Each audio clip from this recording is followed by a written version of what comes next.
Hello everyone, welcome to online study point. दोस्तों, आज है 1 मई और आज के इस वीडियो में हम 1 मई से रिलेटेड करंट अफेयर के जितने भी इंपॉर्टेंट क्वेश्चंस बन सकते हैं इन सभी को कवर करने वाले हैं, इसलिए वीडियो को अंत तक देखिएगा। और यदि आप लोगों को इस वीडियो की PDF चाहिए तो आप हमारा टेलीग्राम चैनल भी ज्वाइन कर सकते हैं, जिसकी लिंक डिस्क्रिप्शन बॉक्स में दी हुई है। तो चलिए स्टार्ट करते हैं। हमारा पहला क्वेश्चन, हाल ही में आयुष्मान भारत दिवस ये कब मनाया गया है? तो ये भी हाल ही में मनाया गया है 30 अप्रैल को। और ये दिवस क्यों मनाया जाता है, यानी कि इस दिवस को मनाए जाने का मुख्य उद्देश्य, तो देखिए, भारत में सामाजिक, आर्थिक और जाति जनगणना के अनुसार देश के दूर दराज क्षेत्रों में किफ़ायती चिकित्सा को उपलब्ध कराना, यानी कि किफ़ायती चिकित्सा सुविधाओं को पहुंचाना, ये है इस दिवस को मनाए जाने का मुख्य उद्देश्य। और इसलिए 30 अप्रैल को मनाया जाता है आयुष्मान भारत दिवस। यदि हम अदर ऑप्शन को डिस्कस करें तो 22 अप्रैल को क्या मनाया गया है? वर्ल्ड अर्थ डे, यानी कि विश्व पृथ्वी दिवस, जिसकी थीम रही थी क्लाइमेट एक्शन। इसके बाद 25 अप्रैल को मनाया गया है वर्ल्ड मलेरिया डे, जिसकी थीम रही थी zero malaria starts with me. एक चीज़ के लिए मैं आप लोगों से माफ़ी मांगना चाहूँगी। कल मैंने आप लोगों को बताया था कि अंतर्राष्ट्रीय नृत्य दिवस ये 28 अप्रैल को मनाया गया, जबकि इसका राइट आंसर था 29 अप्रैल। तो अंतर्राष्ट्रीय नृत्य दिवस ये मनाया जाता है 29 अप्रैल को। हालांकि इसे मैंने PDF में मॉडिफाई कर दिया है और अब 30 अप्रैल को मनाया गया है आयुष्मान भारत दिवस। नेक्स्ट क्वेश्चन है, हाल ही में सतर्कता आयुक्त के रूप में किसने शपथ ली है?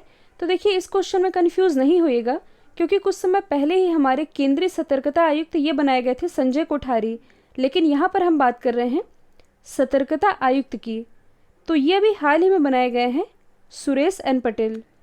तो देखिए, मुख्य सतर्कता आयुक्त संजय कोठारी, इसके अलावा सतर्कता आयुक्त हैं सुरेश एन पटेल, अभी बने हैं।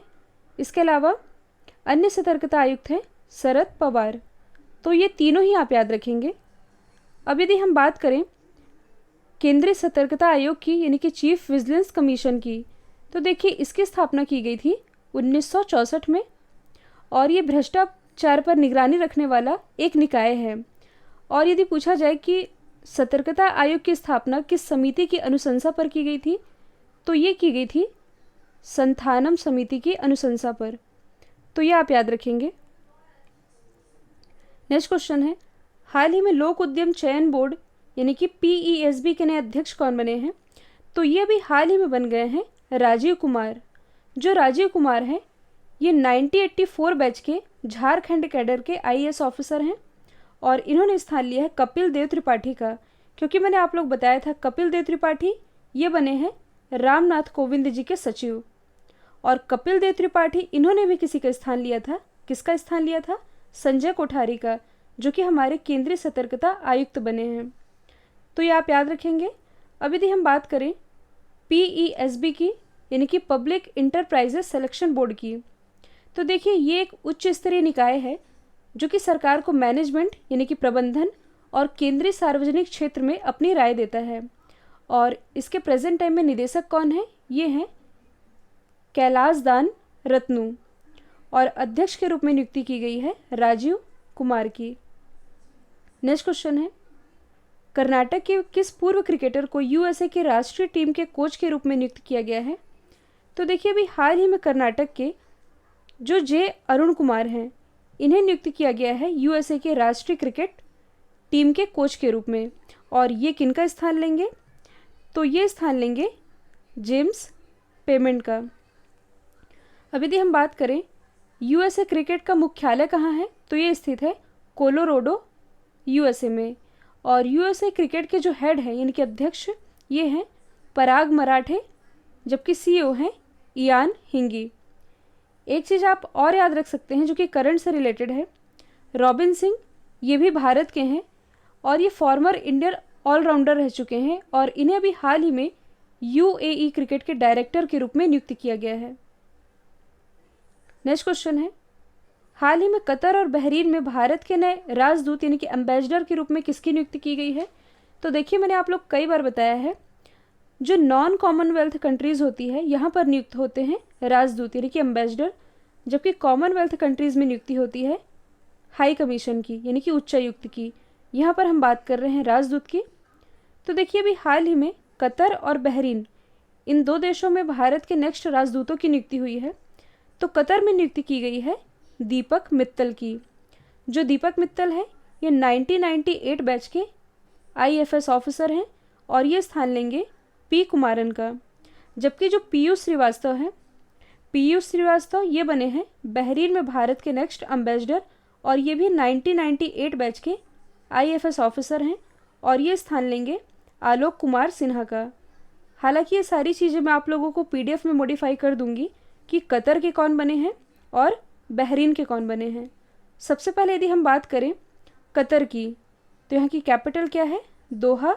करेंसी है रियल। यहाँ के प्राइम मिनिस्टर हैं शेख खालिद बिन खलीफा बिन अब्दुलाजिज अल सानी। और जो फीफा वर्ल्ड कप होगा, फीफा वर्ल्ड कप पुरुषों का 2022 का, इसे होस्ट करेगा कतर ही। अब यदि हम बात करें बहरीन की, तो बहरीन की कैपिटल क्या है? ये है मनामा। करेंसी है बहरीन दिनार। और यहाँ के जो राजा हैं इनका नाम है हमद बिन ईसा अल खलीफा। नेक्स्ट क्वेश्चन है, क्रिसिल ने वित्त वर्ष 2020-21 के लिए भारत की GDP कितने प्रतिशत अनुमानित की है? तो देखिए कुछ समय पहले क्रिसिल ने जो डेटा रिलीज़ किया था, इसने भारत की GDP फोरकास्ट की थी 3.5%, लेकिन कोविड-19 के कारण इसने अपने अनुमानित डेटा को घटाया है और अब इसका कहना है कि भारत की GDP 2020-21 में रहेगी 1.8%। कल मैंने आप लोग बताया था मूडीज़ रेटिंग एजेंसी के बारे में, जिसने कि भारत की GDP पहले फोरकास्ट की थी 2.5%, लेकिन अब मूडीज़ का कहना है कि भारत की GDP वित्तीय वर्ष 2020-21 के लिए रहेगी 0.2%। लेकिन यहाँ पर हम बात कर रहे हैं क्रिसिल की। क्रिसिल की फुल फॉर्म क्या होती है? Credit rating information services of India limited. इसकी स्थापना की गई थी 1987 में। हेडक्वार्टर स्थित है मुंबई महाराष्ट्र में और प्रेजेंट टाइम में इसके MD और CEO कौन है? तो ये हैं आसू सुयस और आर्थिक सलाहकार हैं धर्मकीर्ति जोशी। नेक्स्ट क्वेश्चन है, संयुक्त राष्ट्र में भारत के अगले स्थायी प्रतिनिधि के रूप में किसे नियुक्त किया गया है, यानी कि नेक्स्ट एम्बेसडर के रूप में? तो ये भी हाल ही में नियुक्त किए गए हैं TS तिरुमूर्ति। और ये किनका स्थान लेंगे?